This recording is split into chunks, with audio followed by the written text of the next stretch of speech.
Fear of conflict.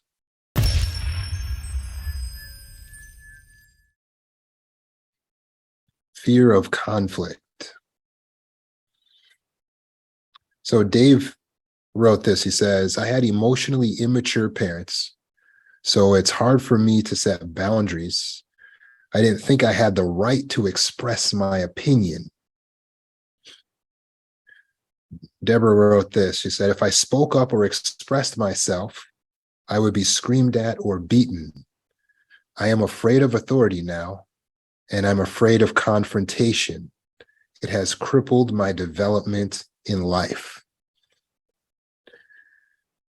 Tanya says, I used to call people and vent my frustrations about other people who wronged me instead of confronting the person who wronged me. As a result, many people started to avoid me and didn't want to talk to me. So maybe you can relate to these individuals here. Maybe you felt like you were afraid of conflict, like you were afraid of having to speak up for yourself, to establish a boundary. There's many reasons why people tend to fear conflict in a debilitating way, where it starts to get in the way of their progress in life. But ultimately, when you go back to their development, when the subconscious mind is forming as children, they may have had caregivers that, like in the experience mentioned above, the caregivers would react harshly. They would beat, yell, scream if you expressed anything that was contrary to how they felt or their opinion or what was approved by them. And so when a child grows up in an environment where they're not free or safe to express themselves, they learn to believe that in life in general, they are not free and safe to express themselves. So they may develop the maladaptive trait of holding back, of withdrawing, of being afraid of rejection, afraid of retaliation, afraid of abandonment. And this is all because of the unstable environment that they grew up in. And so they tend to feel like they're helpless, even though now they don't live with their parents. Even though now they are adults, they still feel helpless because they learned that they were helpless while their brain was developing. And this is called learned helplessness. And so when we go through life with learned helplessness, we do not believe that there is anything we can do that will help us. We don't believe that we have the power to change our circumstances when we don't like our circumstances. We don't believe that we have the right to express ourselves when we are displeased. You can see how this would be debilitating in life, right? Everything from not wanting to send back an order in a restaurant that is not to your liking, to not speaking up when a teacher gets your name wrong or someone in a position of authority doesn't have the correct details. You find yourself in a prison of constantly just going along with settling for circumstances that are not to your liking because you feel like the pain of just dealing with it and staying quiet is not going to be as bad as if you were to speak, because you fear what would happen if you spoke up. It's not totally illogical. If you grew up in an environment where caregivers were harsh, then it's reasonable that you would have developed a fear in childhood. But what do we need to do now? Do we need to continue to live in that fear? For many children, they had parents that when they faced an adversity or a difficulty, or if they made a mistake, the parents would blame and punish the child. They would not support the child to help to resolve the adversity. So what does the child learn? Making mistakes, going through adversity, going through pain, I will not get support, and it's all my fault, and I will not get through it, and I will not be able to handle it. Again, it's a version of learned helplessness. So what we're talking about today, if you're just joining us, is fear of conflict. And so these children, because they grew up in a household, for instance, where their parents didn't support their side of matters ever, or where their parents would actually become harsh and punishing if the children were to ever express themselves, they develop that fear of conflict, and it becomes debilitating for their life. Parents may have had unreasonable expectations that you would always agree or comply. Narcissistic mothers commonly do this to their daughters. In your household, maybe discussions turned into arguments. So you didn't have a good example of what it would look like if someone just were to healthily express themselves and it be respected by everyone. You may have lived in a household where just to ask your parent for help with your homework was going to turn into a tirade. And so you learned not to ask anyone for help out of fear of conflict.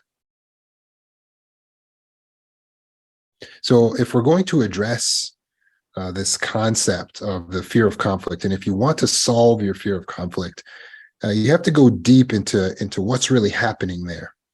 You have to learn how to differentiate the difference, for instance, between what is your responsibility and what is their responsibility. Because isn't it true that a person may actually respond in a way that is adverse? They may actually get angry, and that's what we may fear. They may actually become harsh or even violent in their response. So how do we manage to be brave and step out and to speak up when it's a potential that people may respond to us in a harsh manner? How do we keep ourselves safe when people around us may respond in an unsafe way if we have to confront them? How do we mitigate that? How do we differentiate what really is our responsibility? Because isn't it true that other people's response isn't our responsibility, but our responsibility is just to care for the self, to express ourselves. And that's how we care for ourselves, by expressing ourselves. We're making sure that we're representing ourselves. We are now advocating for ourselves. Is that selfish? To care for the self, advocate for the self, express the self? It helps us to imagine caring for a child. If there is a child who is getting stepped on and ignored and overlooked and bullied, would you not advocate for that child? Well, of course you would, especially if that child was your responsibility. So in the same way, you must recognize that you are your responsibility, and you must step up, speak up, and advocate for your wants, advocate for your needs. You must not live in fear of conflict. My favorite story that addresses fear of conflict is the legendary story of David and Goliath. You see, because in ancient Israel, there was two enemy nations. The enemies to Israel were these Philistines, and they were lined up at the border line. They called it the battle line of Israel. And they had a mighty warrior who was like super tall, really big. He weighed a lot. His name was Goliath. And Goliath was taunting the battle lines of Israel, meaning he was talking mess. He was actually inciting a conflict.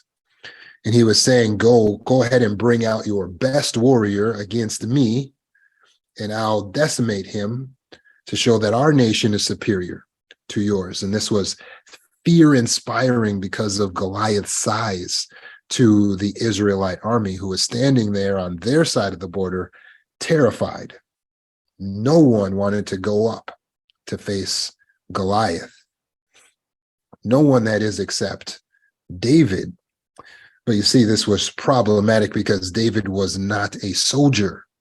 David was a young man who just cared for shepherding his father's flock. He was a mere shepherd boy. So how is he going to go out and face this enemy? How is he going to step up and confront or have this conflict with this taunter? Well, David's viewpoint on the matter was very different than the other people who were afraid. You see, because of course, if you dwell on this enemy, then and all the bad things that could happen, then of course you're going to live in fear. It's going to cripple you. But if you focus on the potential outcome of solving this conflict, which is to show these enemies that they need to respect your nation, then you realize that it may be worthwhile to step up to the conflict. David had faith in his nation, he had faith in his God, and he had faith in his skills. Yes, he knew how to sling a stone. So he went down to the river. He picked out a smooth stone, actually a few, threw them in his pocket. He had his sling. And he went out to the battle lines where Goliath was. When Goliath saw David, Goliath laughed. This is crazy, Goliath essentially said. He said, you sent out a child to face me. That's ridiculous. And not long after Goliath was laughing, there was a smooth stone sunken into his forehead. Yes, David fearlessly stepped forward, focused on his target, swung his stone around, and with precision, on the first throw, hit Goliath in the head so hard that the stone sunk into his forehead. Goliath fell straight back. But David wasn't finished. David picked up into a run. He ran on top of Goliath. He picked up Goliath's sword, and he chopped Goliath's head off.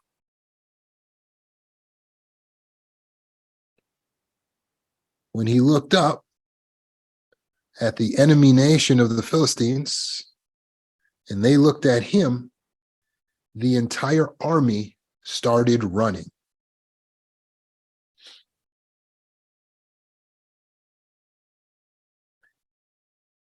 I like this story when it comes to this concept of fear of conflict, because everyone, all the soldiers of Israel were all afraid of conflict, but David was not. Sometimes when we fear conflict, it's because we think that conflict will make us unsafe. And so we figure if we avoid the conflict, if we stay back, if we stay quiet, then we'll stay safer. But was the nation of Israel really safe, just allowing this enemy nation to taunt their battle lines? Well, of course not. As each day passed, they were more at threat of being invaded as they became more and more fearful instead of becoming strong. By David stepping out and confronting the matter head on, he solved the problem. You see, the nation became safe when they were running from David. So really, it's not fleeing conflict that keeps us safe. It's confrontation that keeps us safe. Again, it's not fleeing the conflict that keeps us safe. It is facing the confrontation head on with skill.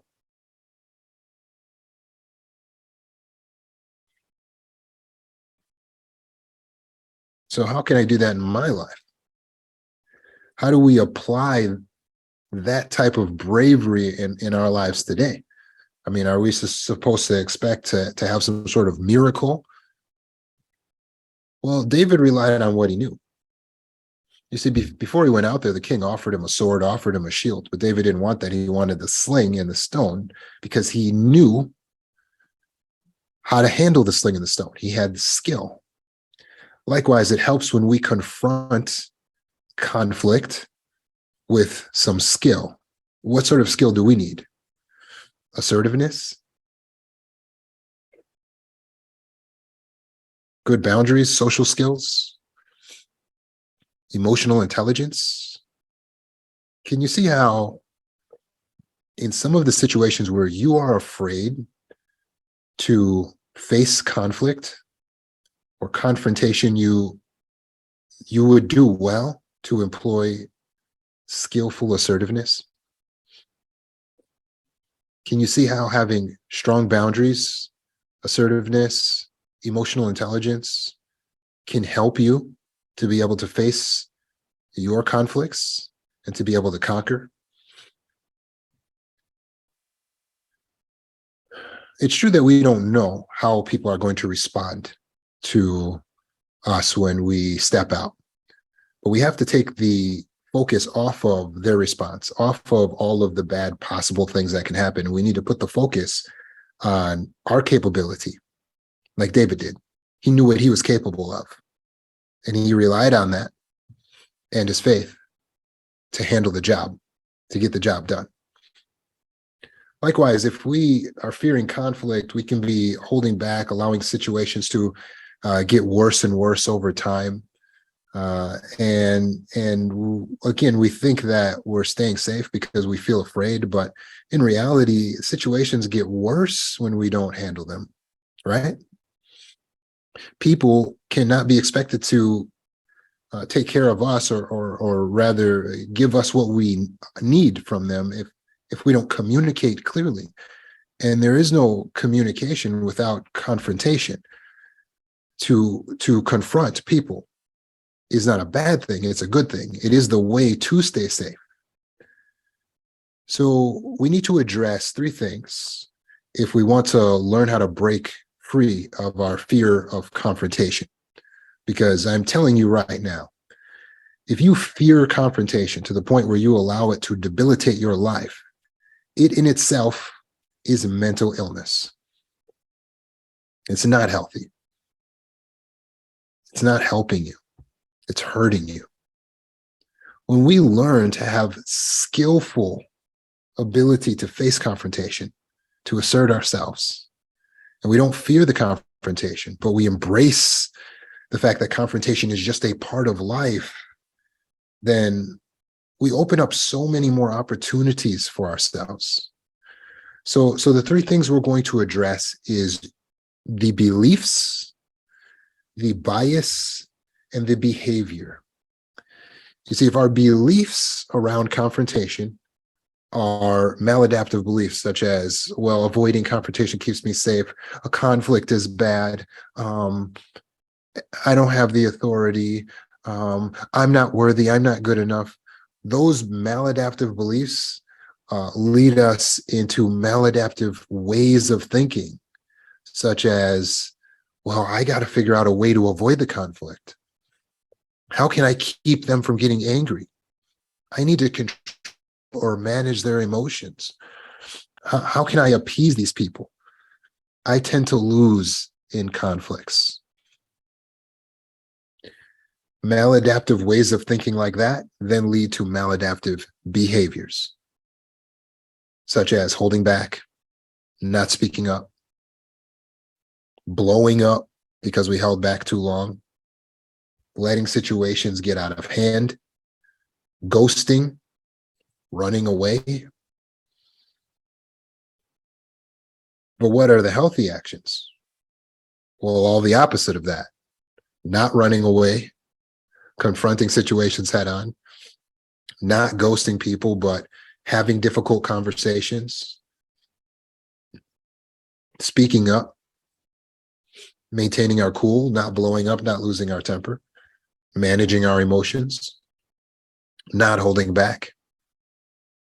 Well, how do we get to the healthy behaviors like that? That's what we want to do. Well, we have to change our bias, which is our way of thinking. Where do we change it to? Well, our bias is married to our beliefs. So if you look at the beliefs, can you identify for yourself some beliefs that you may have had up to this point that are causing you to hold back from confrontation? Think about it. Do you have a belief that makes you hold back from confrontation, such as avoiding confrontation keeps me safe? Let's examine that. Is it true that avoiding confrontation has kept you safe? You have less problems now because you've avoided confrontation? Of course not. If anything, you've got more problems because you keep avoiding confrontation. So now you have your original problem, and then the original problem exacerbates into those people continuing to treat you worse because no one respects someone who just fears confrontation. And they also don't know how to treat you properly because you haven't expressed yourself. The situations get worse. You are not safer. You are more in danger because it signals to people around you that you are weak and easy to take advantage of when you are pleasing and appeasing and afraid to speak up. Or how about conflict is a bad thing? Do you have that belief? Conflict is a bad thing?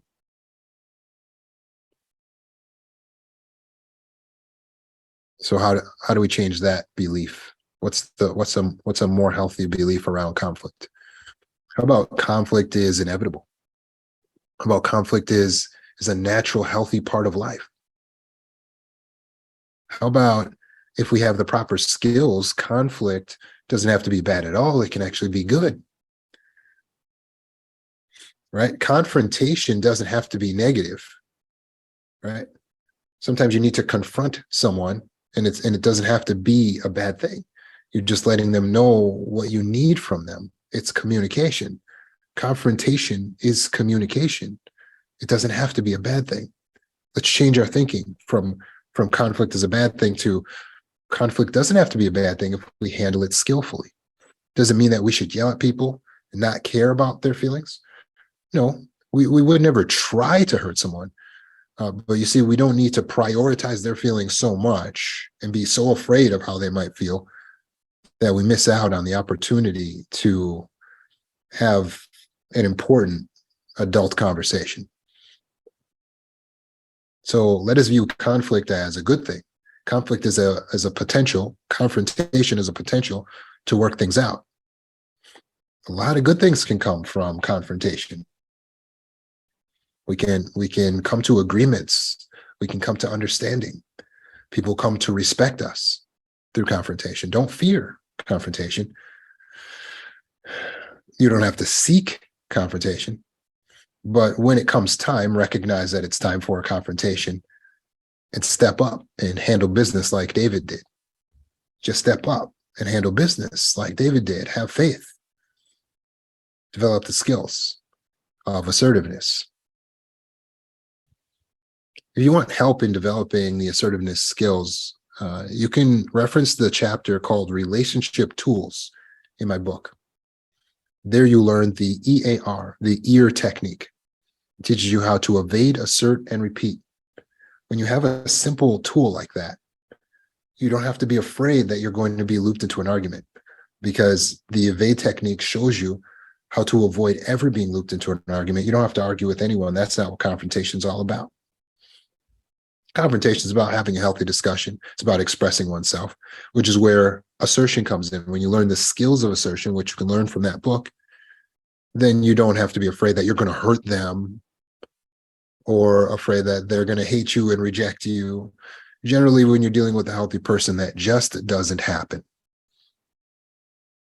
Misunderstandings can occur. But when you have the skills of assertiveness, you minimize the potential for misunderstandings, and you maximize the potential to come to an accord, to come to an understanding. And that's the beauty of confrontation. That's the beauty of conflict. It's a part of life. You can't spend your life avoiding it. We need balance. We're not seeking it. We're not causing it. We just are not afraid of it. And even if we feel fear, we don't let it stop us.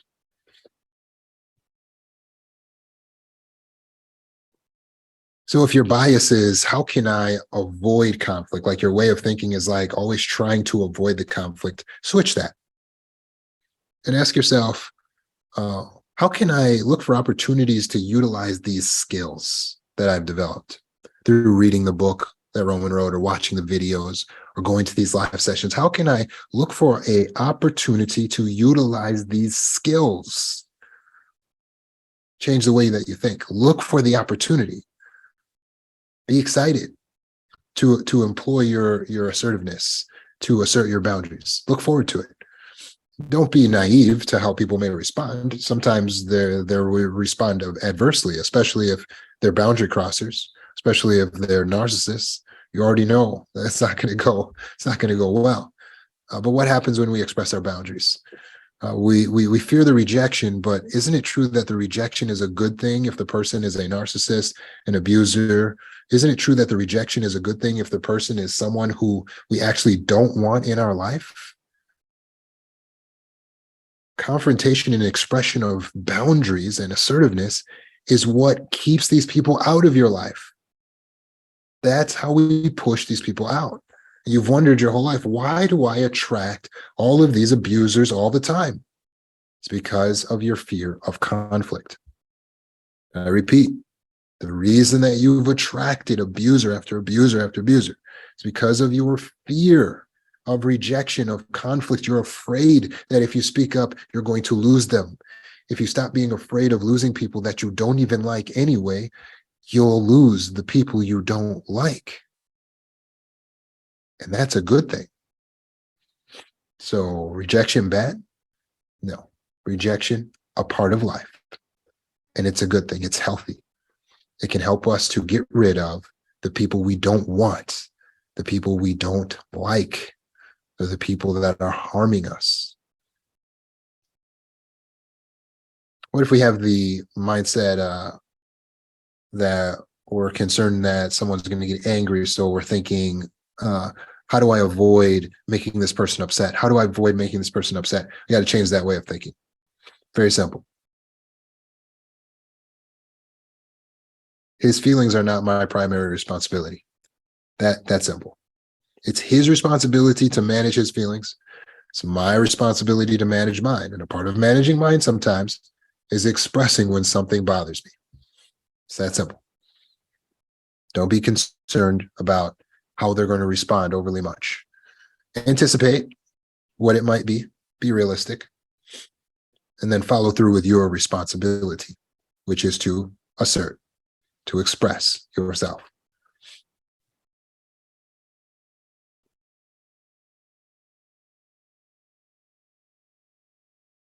Finally, you want to make sure your behaviors are aligning with this new way of thinking.